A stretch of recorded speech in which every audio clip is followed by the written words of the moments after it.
Bonjour et bon dimanche. Aujourd'hui, nous continuons dans notre série d'études dans le livre d'Esther que Simon-Pierre devrait terminer le dimanche prochain.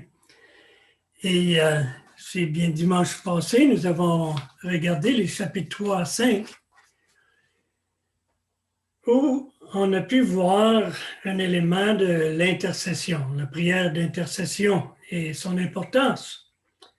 Aujourd'hui, nous prenons les chapitres 6 et 7, où nous voyons un revirement dramatique de la situation. Cette partie commence avec un récit assez comique. Et puis, la première fois que je l'ai lu, bien, j'ai ri comme un bon, parce que réellement, l'ironie là-dedans était drôle. Mais cette partie aussi termine avec un récit qui est aussi ironique, mais plutôt macabre. Alors, nous allons lire le passage à partir du chapitre 6, verset 1. Cette nuit-là, le roi ne put pas dormir, et il se fit apporter le livre des annales, les chroniques. On les lut devant le roi, et l'on trouva écrit ce que Mardochée avait révélé au sujet de Bigtan et de Téresh, les deux eunuques du roi, garde du seuil, qui avaient voulu porter la main sur le roi Assyrus.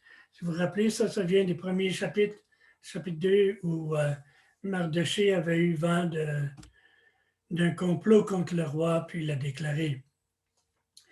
Le roi dit, « Quelle marque de distinction et d'honneur Mardochée a-t-il reçu pour cela? » « Il n'a rien reçu, répondirent ceux qui servaient le roi. Alors le roi dit, « Qui est dans la cour? » Haman était venu dans la cour extérieure de la maison du roi pour demander au roi de faire pendre Mardochée au bois qu'il avait préparé pour lui. Alors les serviteurs du roi lui répondirent, « C'est Haman qui se tient dans la cour. » Et le roi dit, « Qu'il entre. » Haman rentra et le roi lui dit, « Que faut-il faire pour un homme que le roi veut honorer? » Haman se dit en lui-même, « Quel autre comme moi que le roi voudrait-il honorer? » Et Haman répondit au roi, « Pour un homme que le roi veut honorer, il faut prendre le vêtement royal dont le roi se couvre et le cheval que le roi monte et sur la tête duquel se pose une couronne royale. Remettre le vêtement et le cheval à l'un des principaux chefs du roi, puis revêtir l'homme que le roi veut honorer, le promener à cheval à travers la place de la ville et crier devant lui, « C'est ainsi que l'on fait à l'homme que le roi veut honorer. » Le roi dit à Haman, « Prends tout de suite le vêtement et le cheval comme tu l'as dit, et fais ainsi pour Mardochée le juif qui est assis à la porte du roi. Ne néglige rien de tout ce que tu as mentionné. » Et Haman prit le vêtement et le cheval. Il revêtit Mardochée et il le promena à cheval à travers la place de la ville. Et il cria devant lui, « C'est ainsi que l'on fait à l'homme que le roi veut honorer. » Mardochée retourna à la porte du roi, et Haman se rendit en hâte chez lui, désolé, et la tête voilée. Haman raconta à Zeresh, sa femme, et à tous ses amis, tout ce qui lui était arrivé. Et ses sages et Zeresh, sa femme, lui dirent, « C'est Mardochée devant lequel tu as commencé de tomber et de la race des Juifs. Tu ne pourras rien contre lui. Mais tu tomberas devant lui, comme il lui parlait encore, les eunuques du roi arrivèrent et conduisirent aussitôt Haman au festin que Esther avait préparé.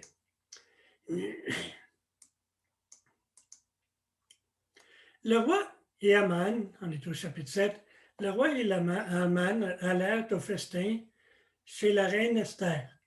Ce second jour, le roi dit encore à Esther pendant qu'on buvait le vin, « Quelle est ta demande, reine Esther? Elle te sera accordée. Que désires-tu? Quand ce serait la moitié du royaume, tu l'obtiendras. » La reine Esther répondit, « Si j'ai trouvé grâce à tes yeux, ô roi, et si le roi le trouve bon, accorde-moi la vie, voilà ma demande, et sauve mon peuple, voilà mon désir, car nous sommes vendus, moi et mon peuple, pour être détruits, égorgés, massacrés. Encore, si nous étions vendus pour devenir serviteurs et servantes, je me tairais. Mais l'ennemi ne saurait compenser le dommage fait au roi. » Le roi Assuérus prit la parole et dit à la reine Esther, « Qui est-il et où est-il celui qui se propose d'agir ainsi? » Esther répondit, « L'oppresseur, l'ennemi, c'est Haman, ce méchant-là. » Haman fut saisi de terreur en présence du roi et de la reine, et le roi, dans sa colère, se leva et quitta le festin pour aller dans le jardin du palais. Haman resta pour demander grâce de la vie à la reine Esther, car il voyait bien que sa perte était arrêtée dans l'esprit du roi. Lorsque le roi revint du jardin du palais dans la salle du festin, il vit Haman qui s'était précipité vers le lit sur lequel était Esther. Il dit, « Serait-ce encore pour faire violence à la reine chez moi dans le palais? » Dès que cette parole fut sortie de la bouche du roi, en voilà le visage de Haman. Et Harbona, l'un des eunuques, dit en présence du roi, « Voici le bois préparé par Haman pour Mardochée, qui a parlé pour le bien du roi, et dressé dans la maison d'Haman à une hauteur de 50 coudées. » Le roi dit qu'on y pende Haman, et l'on pendit Haman au bois qu'il avait préparé pour Mardochée. Et la colère du roi s'apaisa. C'est toute une histoire. Pas besoin d'aller acheter des romans pour avoir une histoire assez passionnante et avec toutes sortes d'intrigues et d'ironies, des revirements dramatiques, n'est-ce pas? Le roi ne pouvait pas dormir. Il lisait dans ses chroniques et il lit le récit de quand Mardochée l'a sauvé d'un complot d'assassinat. Et probablement, le roi, il n'avait jamais su qui est-ce que c'est qui avait déclaré le complot. Alors, le roi décide de récompenser Mardochée en l'honorant devant tout le monde. Haman, il vient d'ériger un bois pour pendre Mardochée. Il arrive dans la présence du roi, il a l'intention de demander à faire pendre Mardochée. Mais le roi lui demande, avant qu'il puisse parler, qu'est-ce qu'on peut faire pour quelqu'un que le roi veut honorer? Et Haman, convaincu qu'il s'agit de lui-même, il décrit d'une manière qui semble assez exagérée d'honorer un homme. Le conduire sur un cheval à travers la ville vêtu d'un vêtement royal et criant à haute voix, « Voici comment on honore une personne que le roi veut honorer. » Imaginez donc le choc que Haman a dû ressentir quand le roi lui dit, « Très bien, fais cela pour Mardochée. » Et c'est Haman lui-même qui a dû courir devant le cheval criant cela en faveur de Mardochée. Je me demande toujours si déjà le roi ressentait qu'Haman avait besoin d'être rabaissé d'une petite coche là. C'est juste une hypothèse, mais de toute façon, si le roi ne la voyait pas, nous, on peut bien voir l'ironie de la situation. Et même la famille, les amis d'Haman, par la suite, en ont déduit que l'étoile d'Haman était en train de prendre une plonge devant Mardochée. Et comme croyants, nous pouvons nous confier en Dieu. Nous pouvons nous confier que Dieu, dans sa souveraineté, il peut confondre les ennemis et les ennemis de son peuple. Rappelons-nous que les personnages de l'histoire, ils ne reflètent pas nécessairement en eux-mêmes, dans leur personne, la justice et la bonté de Dieu, mais ce sont les actions qu'ils ont faites, les positions qu'ils ont eues, les circonstances qui nous rappellent certaines choses que Dieu a fait et continue à faire pour nous. Dans Colossiens chapitre 2, versets 14 à 15, il a effacé l'acte dont les ordonnances nous condamnaient et qui subsistait contre nous, et il l'a éliminé en le clouant à la croix. Il a dépouillé les dominations et les autorités, les a livrées publiquement en spectacle en triomphant d'elles par la croix. Et je trouve que cette vérité est reflétée dans l'histoire d'Esther 6 et 7, surtout avec le bois qui avait été érigé pour combattre l'ennemi d'Aman et qui a fini par être la destruction d'Aman même. Alors, nous pouvons le voir dans trois événements. Premièrement, la délivrance et l'honneur qui sont rendus à Mardochée. Aman venait voir le roi pour demander la pendaison de Mardochée. À la place, il est obligé de l'honorer publiquement. C'est drôle pour nous à lire, mais ce n'était pas drôle pour Aman. Et je me demande, comme j'ai dit, que si le roi se doutait qu'Aman avait besoin de se faire abaisser un peu. Alors, le roi des rois, nous en sommes certains, était très au courant d'avance de la victoire sur Satan à la croix. Et il est très au courant en ce qui concerne la défaite de Satan quant à ses activités contre nous aussi. Satan a cherché à détruire Jésus. D'abord avec la tentation et ensuite avec l'hostilité des autorités religieuses. Et de même que Christ a été glorifié même avant sa résurrection jusqu'à un certain point, il y avait la voix du ciel qui dit « Voici mon Fils en qui je prends plaisir ». Il y a la foule qui suit Jésus partout, son enseignement, les guérisons, le miracle des pains et des poissons. Alors, Jésus a constamment renversé les œuvres de Satan durant son ministère ici-bas, en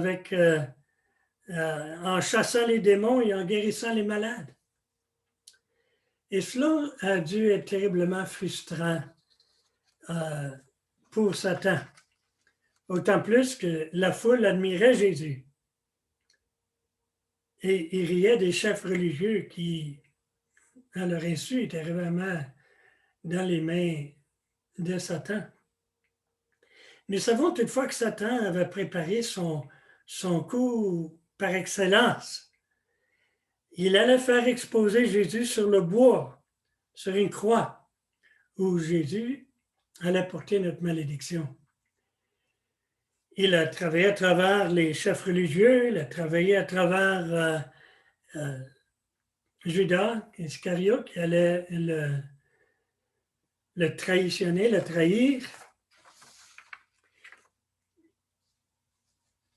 Mais on sait bien comment cela en finit, n'est-ce pas? Comme nous allons voir.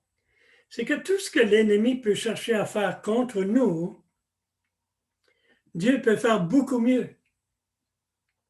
Parce que Dieu est souverain. Il est tout-puissant. L'autre chose que nous voyons, c'est l'intercession bien reçue d'Esther. On a vu dimanche passé comment Esther avait préparé un petit banquet pour le roi et Aman, sans faire la demande, seulement lui demander de revenir le lendemain soir pour un autre banquet. Et c'est cette fois-ci que nous voyons que Esther fait sa demande au roi. Et comme Esther a été reçue par le roi, de la même façon, l'Église est reçue par Dieu. Et oui, on peut voir que Jésus, le Fils de Dieu, qui est en train d'intercéder constamment pour l'Église dans les cieux, mais Esther, dans un certain sens, représentait aussi l'Église. L'Église est appelée à l'intercession et son intercession est reçue par Dieu. Je ne vais pas encore marteler sur cette question d'intercession, seulement pour dire que De la même manière que le roi a apprécié, accepté l'intercession de la reine,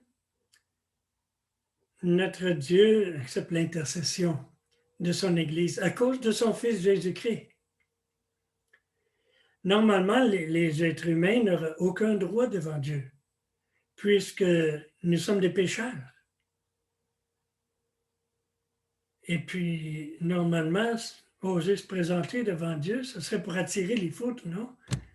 Réellement, on serait pas mal effronté de penser que Dieu peut écouter nos prières.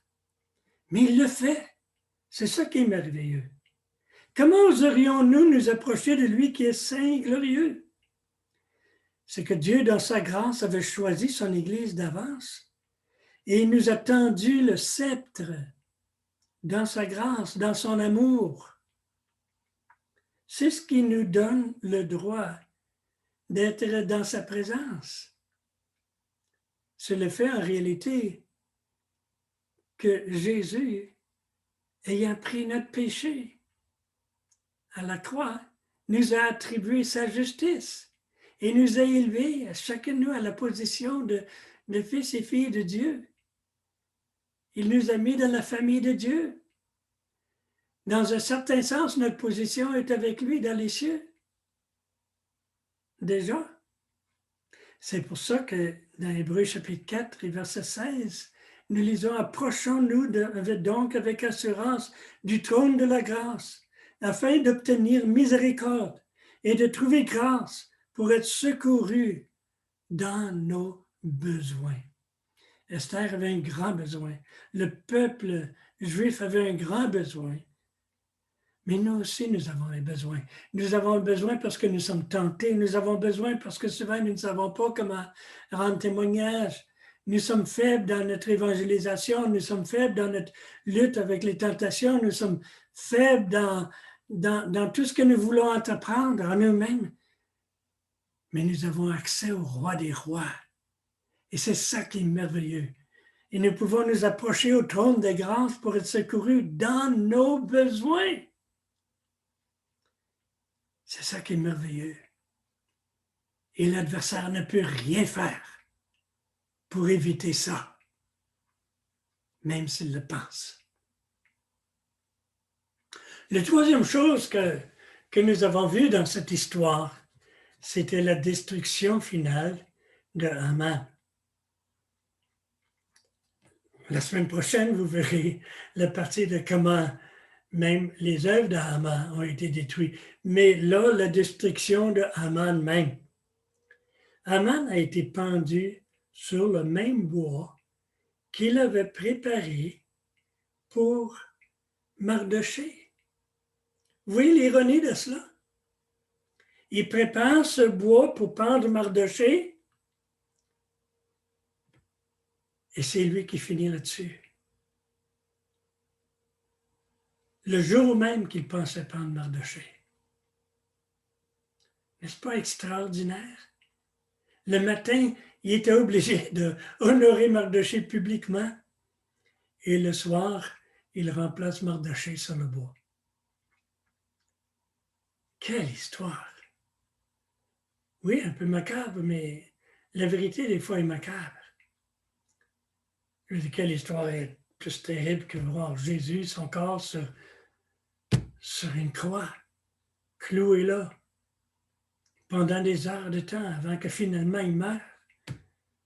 C'est bien pire qu'une pendaison. Mais vous savez, le Fils de Dieu est ressuscité. Et puis, nous apprenons que Satan et toutes ses œuvres ont été exposées et détruites à la croix devant tout l'univers, à cette même croix qui avait été préparée pour Jésus. C'était la défaite de Satan. Le fameux film qui a été présenté il y a quelques années, La Passion de Jésus, qui a fait tellement parler d'elle et des gens disaient c'était formidable, d'autres disaient c'était pas bien et tout. Bien, Ce film avait ses défauts. J'ai aimé le fait que ça fasse parler de Jésus, en tout cas, dans le monde. Il y a des gens qui ont été tellement affectés, se sont mis à lire l'Évangile et ils ont été convertis. Mais le film même, il y avait des choses là-dedans que j'ai trouvé pas tellement exactes. Il y avait des problèmes, évidemment, il y avait son âme très catholique, avec l'accent sur la torture et la souffrance. Mais il y a une chose que j'ai aimée. Tout à la fin, ça passe presque inaperçu. On voit Satan en train de chuter. Et puis, c'est vrai, c'est ça qui est arrivé avec la crucifixion. La grande victoire de Satan a été sa chute, a été sa défaite. Et c'est pour ça que dans Colossiens 2, 14 et 15, nous lisons, « Il a effacé l'acte dont les ordonnances nous condamnaient et qui subsistait contre nous. Il l'a éliminé en le clouant à la croix. Il a dépouillé les dominations et les autorités et les a livrées publiquement en spectacle en triomphant d'elles par la croix. » Satan, c'est l'accusateur des frères. Il y a une accusation contre toi. Et cette accusation a été éliminée à la croix. C'est ça qui est merveilleux. Te sens-tu accusé par Satan? Par ta conscience? Satan peut utiliser même cela. As-tu l'impression que l'univers est contre toi? Ou pire encore, que Dieu lui-même est contre toi? C'est vrai qu'il y avait un acte d'accusation contre toi. Il y avait une condamnation. Une condamnation que tu n'avais aucun moyen de t'en sortir. Aucun avocat au monde n'aurait pu te défendre devant cette condamnation. Mais le bois qui a été érigé pour Jésus, c'est-à-dire la croix, qui devait être ta condamnation, mais ça a été l'instrument par lequel cet acte, cette condamnation contre toi a été totalement éliminée. La punition que tu méritais a été prise par Jésus, afin que toi, tu sois déclaré juste. Tu n'as plus rien à craindre. Tu n'as qu'à glorifier Dieu de ce qu'il a fait pour toi. Tu es clair et libre devant Dieu.